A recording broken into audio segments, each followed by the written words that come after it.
நல்ல ஒருத்தன் குரட்டை விட்டு தூங்குறான் அப்படின்னா வந்து அதை வந்து எல்லாரும் முன்னாடி என்ன நினச்சாங்கன்னா, அவனுக்கு என்னப்பா ரொம்ப சந்தோஷமாக ஆழ்ந்த தூக்கத்தில் இருக்கான் அப்படின்னு சொல்லிட்டு இருந்தாங்க. ஆனால் இன்றைய மருத்துவ புரிதல் வந்து குரட்டை ஒலியோடு ஒருத்தர் வந்து ரொம்ப ஆழ்ந்த தூக்கத்தில் இருக்கிறதா நம்ம நினச்சோம் அப்படின்னா அது சரியானதில்லை. அந்த குரட்டை வந்து பல்வேறு நோய்களை வரவழைக்கக்கூடிய, பல்வேறு நோய்களுக்கு அடையாளமாக இருக்கக்கூடிய ஒரு விஷயம் அப்படிங்கிறத இன்றைக்கு வந்து ரொம்ப வலியுறுத்தி சொல்ல ஆரம்பிச்சிட்டாங்க.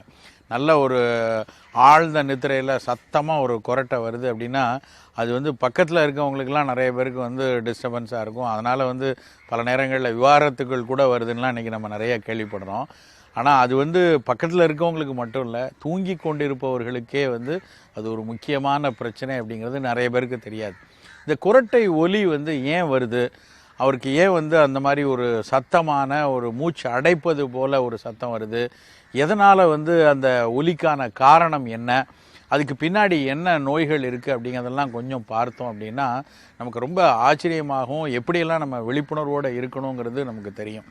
சாதாரணமாக நல்ல உடல் எடை கொஞ்சம் அளவுக்கு அதிகமாக இருக்கக்கூடிய, உடல் எடை கூட இருக்கிறவங்களுக்கு தான் அந்த குரட்டை ரொம்ப காமனாக வரும்.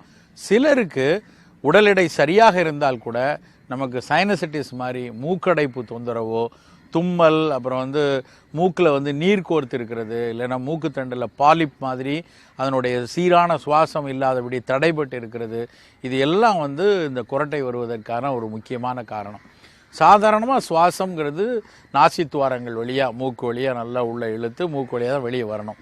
ஆனால் இரவு நேரத்தில் உறக்கத்தின் போல் நமக்கு வந்து இந்த சைனஸ் தொந்தரவு இருந்தாலோ, இல்லை வேறு ஏதாவது அந்த மூச்சு பாதை தடைகள் ஏதாவது இருந்தாலோ, தொண்டையில் வந்து குழந்தைகளுக்கு சில பேருக்கு குரட்டை நிறையா இருக்கும். சின்ன குழந்தைங்க சளி பிடிச்சிருக்கும் போது, தொண்டையில் வலி இருக்கும் பொழுது, அடினாய்ட்ஸ் மாதிரி, டான்சில்ஸ் மாதிரி தொந்தரவு இருக்கக்கூடிய குழந்தைகள் தூங்கும்போது கூட நல்ல ஒரு சத்தமான குரட்டை வர்றதை பார்த்துருப்போம்.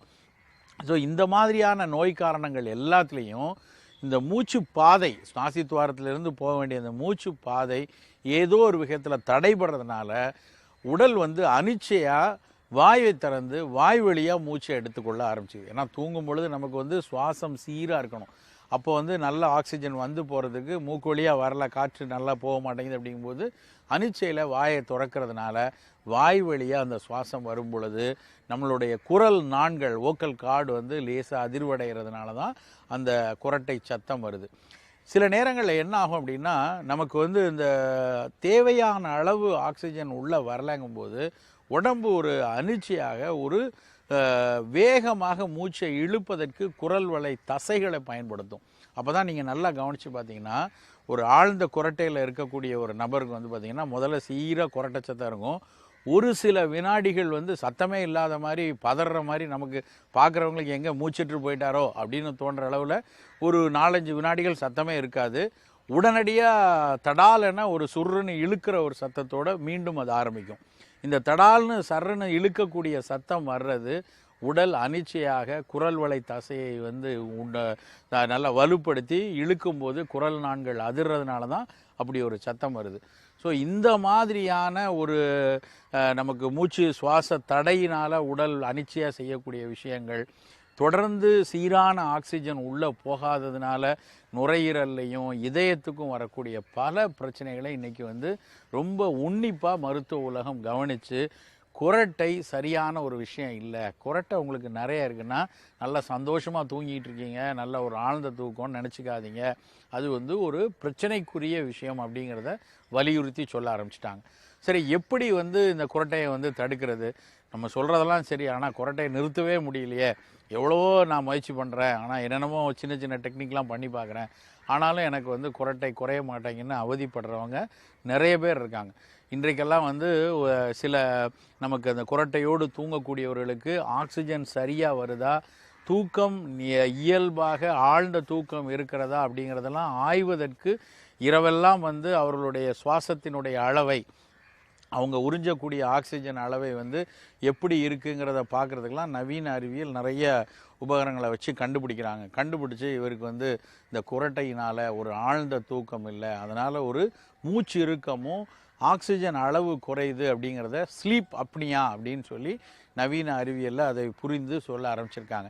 ஒருத்தருக்கு ஸ்லீப் அப்னியா இருக்குது அப்படின்னா அதனால் அவருக்கு வந்து நுரையீரல் சார்ந்து என்ன பிரச்சனை வரும், இதயம் சார்ந்து என்ன பிரச்சனை வரும், கவனக்குறைவுகள் கூட வருதுங்கிறாங்க. ஒருத்தருக்கு ஸ்லீப் அப்னியா நிறைய இருக்குது அப்படின்னா அவர் வந்து பகல் பொழுதில் ஒரு உற்சாகமாக அறிவாற்றலோடு வேலை செய்ய முடியுமான்னா அதுவே ஒரு பெரிய இன்றைக்கி கேள்விக்குறியாக இருக்குது. அப்படி ஒரு ஸ்லீப் அப்னியா இருக்கிற நபராக இருந்தார்னு வச்சுக்கோங்களேன், அவர் பகல் பொழுதில் ஒரு 11 மணிக்கு பார்த்திங்கன்னா பயங்கரமாக கொட்டாவி வரும். அப்படி ஸ்லீப் அப்னியால் இரவில் குரட்டையில் தூங்கிய தூக்கம் சரியாக இல்லாத நபர்களுக்கு காலையில் 10 11 மணிக்கு ஒரு இடத்துல லெக்சருக்கு உட்கார்றாங்க, அந்த லெக்சரில் மனம் உள்வாங்க மாட்டேங்குது அப்படின்னா தன்னை அறியாமல் தூங்கி போயிடுவாங்க. இன்னும் சொல்ல போனால் சில பேர் வந்து வாகனங்களில் வண்டி ஓட்டும் போது கூட நேராக போயிட்டு இருக்கும்போது நமக்கு ஒரு சிந்திக்க வேண்டிய அதிக வேலை இல்லைங்கும் போது அதுலேயே ஒரு தூக்கம் வந்து அதனால் விபத்துக்கள் ஏற்படுறதெல்லாம் இன்றைக்கி அதிகமாக வந்திருக்கு. வகுப்பறையில் வரக்கூடிய தூக்கம், இப்படி பல பகல் பொழுதில் தூக்கம் தள்ளுவதற்கு மிக முக்கியமான காரணம் இரவில் குரட்டையோடு இருக்கக்கூடிய அந்த ஸ்லீப் அப்னியா அப்படின்னு இன்றைக்கு அறிவியல் வந்து அதை கண்டுபிடிச்சு சொல்லியிருக்காங்க. அப்போ இதை வராமல் தடுக்கிறதுக்கு என்ன பண்ணணும், எதனால் இது ஏற்படுதுன்னு நமக்கு தெரிஞ்சிருக்கு, அது என்ன செய்யணும் அப்படின்னு பார்த்தீங்கன்னா, முதல்ல ஏதாவது நோய் காரணங்கள் இருக்குது, இப்போ சைனசைட்டிஸ் இருக்குது, இல்லைன்னா தொண்டையில் வந்து சின்ன குழந்தையா இருக்குதுன்னா அடினாய்ட்ஸ் ரொம்ப இருக்குது, டான்சில்ஸ் இருக்குன்னா அதை சரி பண்ணணும். அதற்கான வைத்தியத்தை எடுத்துக்கொள்ளணும். சைனசைட்டிஸ்க்கு நிறையா நம்ம வந்து சித்த மருத்துவத்தின் மூலமாக முழுமையாக அதை வந்து குணப்படுத்த முடியும், கட்டுக்குள் வைத்திருக்க முடியும். குழந்தைகளுக்கு வரக்கூடிய டான்சில்ஸ் அடினாய்ட்ஸ் எல்லாமே ரெஸ்பிரேட்டரி இம்யூனிட்டி, நோய் எதிர்ப்பாற்றல், சுவாச மண்டலத்தினுடைய நோய் எதிர்ப்பாற்றலை நல்லா கொண்டு வந்துட்டாலே அறுவை சிகிச்சையெல்லாம் இல்லாமல் அதை சரிப்படுத்த முடியும். அந்த சிகிச்சையை நம்ம வந்து சரியாக எடுத்துக்கொள்ளணும். அதனுடைய விவரத்தை இன்னொரு நாள் நம்ம பேசலாம். இன்றைக்கி வந்து அந்த சிகிச்சையை எடுத்துக்கொண்டதுக்கப்புறம் குரட்டை வராமல் இருப்பதற்கு என்ன வழிங்கிறத தான் நம்ம பார்க்குறோம். அந்த அடிப்படையில் இந்த நோய்க்கான சிகிச்சை எடுத்ததுக்கப்புறம் நம்மளுடைய மூச்சு பயிற்சி ரொம்ப ரொம்ப முக்கியம். நம்ம வந்து சித்த மருத்துவத்தில் வந்து ரொம்ப முக்கியமாக என்ன சொல்லுவாங்க அப்படின்னா வந்து நம்ம வெறும் உடல் நலம் மட்டும் அதுக்கான மருந்து மட்டும் ஒரு மருத்துவம் கிடையாது. நல்ல மனநலம் உள்ள நலம் இருக்கணும். திரும்ப நோய் வராமல் இருப்பதற்கான யோக பயிற்சிகளும் ரொம்ப அவசியம். அந்த அடிப்படையில் குரட்டை வராமல் தடுப்பதற்கு மூச்சு பயிற்சி ரொம்ப ரொம்ப முக்கியமான ஒரு விஷயம். பிராணாயாமம்னு இன்றைக்கி வட மருத்துவத்தில் சொல்கிற மாதிரி சித்த மருத்துவத்தில் ஓக பயிற்சிகளில் நிறைய மூச்சு சார்ந்த பயிற்சிகள் சொல்லியிருக்காங்க. பிராணாயாமம் சொல்கிறதுல பார்த்திங்கன்னா மூச்சை ஆளுறது தான் அந்த பிராணாயாமங்கிறது. அதில் நம்ம தொடர்ச்சியாக அதிலே நிறைய பிரிவுகள் இருக்குது. கபாலபாதி பிராணாயாமம், சீத்தளி பிராணாயாமம், நாடி சுத்தி பிராணாயாமம், பஸ்திகா, இந்த மாதிரி முறைகளை இன்றைய யோகா தெரபிஸ்டெல்லாம் வகைப்படுத்தியிருக்காங்க. சரியான ஒரு யோக சிகிச்சையாளர்கிட்ட சித்த மருத்துவர்கிட்ட போய் அந்த பயிற்சியை எடுத்துக்கிட்டோம் அப்படின்னா நுரையீரலில் நல்ல மூச்சை உள்வாங்கி இழுத்து நுரையீரலினுடைய 3 பங்குகளும் நம்மளுடைய அப்பர் 2 நுரையீரலோட பகுதி, நடுப்பகுதி, அடிப்பகுதி எல்லாமே மூச்சை உள்வாங்குவதற்கான பயிற்சிகளை அந்த யோக பயிற்சி கொடுத்துரும். அதை நல்லா பயன்படுத்திக்கணும். அப்புறம் உடல் எடை கூட இருக்குது அப்படின்னா அதுவே ஒரு முக்கியமான காரணம். நிறைய தொப்பை இருக்குது, அதனால் வந்து தொப்பை நிறைய இருந்தாலே அவருடைய இரவு படுக்கும் பொழுது அந்த சுவாசம் சரியாக இருக்காது. அப்போ அந்த உடல் எடையை குறைப்பதற்கு உரிய பயிற்சியையும் நல்லா எடுத்துக்கொள்ளணும். உணவு கட்டுப்பாடு, அதற்கான உணவு கட்டுப்பாடோடு சேர்ந்து சில நேரங்களில் எடையை குறைக்கணும்னா நல்ல குடம்புளி கஷாயம், குடம்புளி இல்லை வந்து அந்த புளிச்சாரை வந்து நம்ம உணவுக்கு பயன்படுத்திக்கிறது, இது மாதிரி கொள்ளு கஷாயம் நல்லா எடுத்துக்கிறது, கொள்ளு சுண்டல் எடுத்துக்கொள்கிறது, இது மூலமாக எடையை கட்டுப்படுத்துவதற்கு முயற்சி பண்ணணும். பால் பொருட்கள், அதிக இனிப்பு, அதிக கிழங்கு வகைகள், எண்ணெய் பலகாரங்கள், இந்த நொறுக்கு தீனிகள், இந்த விஷயத்தை முழுமையாக குறைச்சிக்கணும். அப்போ தான் வந்து எடை கூடாமல் தடுக்கும். இந்த மாதிரி எடை கூடாமல் தடுக்கக்கூடிய பயிற்சியும் எடுத்துக்கிட்டு அதோடு சேர்ந்து நல்லா தொப்பையை, உடல் பருமனை குறைப்பதற்கு உரிய பழக்க வழக்கங்கள், உடல் பருமனை தொப்பையை குறைக்கிறதுக்கு உரிய பயிற்சிகள், உடல் பயிற்சிகளாக இருக்கட்டும், பிராணாயாம பயிற்சிகளாக இருக்கட்டும், யோகாசன பயிற்சிகளாக இருக்கட்டும், இது எல்லாத்தையும் தொடர்ந்து செய்ய தொப்பையினுடைய அளவு குறையும். அந்த அளவு குறையும் பொழுது அது மூலமாகவும் நமக்கு வந்து இந்த குரட்டை வர்ற தன்மை குறையும். அந்த காலத்தில் ரொம்ப சின்ன எளிய டெக்னிக் ஒன்று பண்ணுவாங்க. எப்போவுமே மல்லாந்து படுக்கும் பொழுது தான் குரட்டை சத்தம் ரொம்ப அதிகமாக இருக்கும்.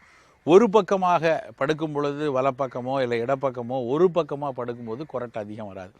அப்போ அது ஏன் வருதுன்னா நம்ம மல்லாந்து படுக்கும் பொழுது வயிறு வந்து உதரவிதானத்தை நல்லா தள்ளுறதுனால அதனால் வந்து இந்த குரட்டை ஒலி அதிகம் வரும். ரெஸ்பிரேட்டரி இது வந்து நிறைய வரும்.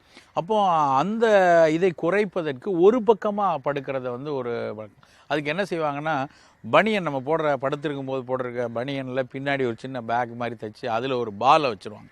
அப்போ ஒரு ரப்பர் பால் அது முதுகு பகுதியில் இருந்ததுன்னா முதுகு படுக்க விடாது, தூக்கத்திலேயே வந்து ஒரு பக்கமாக புரள்றது, இந்த பக்கம் புரண்ட நாமளே அனிச்சையாக செஞ்சுருவோம். அந்த மாதிரி ஒரு பயிற்சி செய்வாங்க. நம்ம எல்லாம் ஒரு தலையணையை வைத்து கூட ஒரு பக்கமாக படுக்கிற ஒரு பணியை வச்சுக்கொள்ளலாம். மருத்துவம் அப்படின்னு எடுத்துக்கிட்டோம்னா நம்மளுடைய அந்த சைனஸ் தொந்தரவோ இல்லைன்னா டான்சில் தொந்தரவோ அதிகமாகாமல் இருப்பதற்கு மிளகை ரெகுலராக சேர்த்துக்கொள்ளணும். மிளகு கல்பம்னு சித்த மருந்து இருக்குது, அந்த மருந்துகளை எடுத்துக்கொள்ளலாம். சீந்தில் சூரணம், இந்த சைனசைட்டிஸ், காது நோய், தொண்டை நோய், இது சார்ந்த எல்லாத்துக்குமே ரொம்ப எளிய ஒரு மூலிகை பொடி வந்து சீந்தில் தண்டு பொடி. அந்த சீந்தில் தண்டு பொடியை வந்து பவுடர் பண்ணி 6 ஸ்பூன் தொடர்ச்சியாக எடுத்துக்கொள்ளலாம். சித்த மருத்துவத்தில் குரட்டைப்பழ தைலம்னே ஒன்று இருக்குது. குரட்டைப்பழங்கிறது நம்ம எலுமிச்சங்காயோட பெரிய அளவில் இருக்கும். அந்த பழம் சாதாரணமாக வந்து ஏரிக்கரைகளில் குளத்தங்கரையில் கிடக்கும். அது வந்து உணவாக பயன்படக்கூடிய பழம் கிடையாது, அது வந்து நச்சான பழம் அது. ஆனால் அந்த பழத்தினுடைய சாறை வந்து தலைக்கு தேய்ச்சி குளித்தோம் அப்படின்னா அந்த பழச்சாறில் வந்து நல்லெண்ணெய் போட்டு காய்ச்சுவாங்க, அவ்வளோதான்.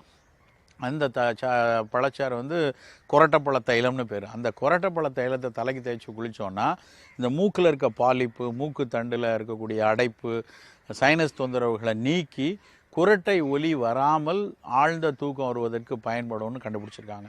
அந்த தைலத்தை தலைக்கு தேய்ச்சி குளிக்கலாம். இதில் இன்னொரு அடிஷ்னல் பெனிஃபிட் என்னென்னா, கொரட்டைப்பழ தைலம் பயன்படுத்தணும்னா முடியும் நல்லா வளரும். ஸோ கொரட்டையும் போகும், முடியும் நல்லா வளரும்.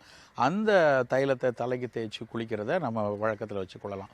ஸோ இப்படி எல்லா வகையிலையும் முயற்சி செஞ்சால் தான் குரட்டையை வந்து முழுமையாக எடுக்க முடியும்.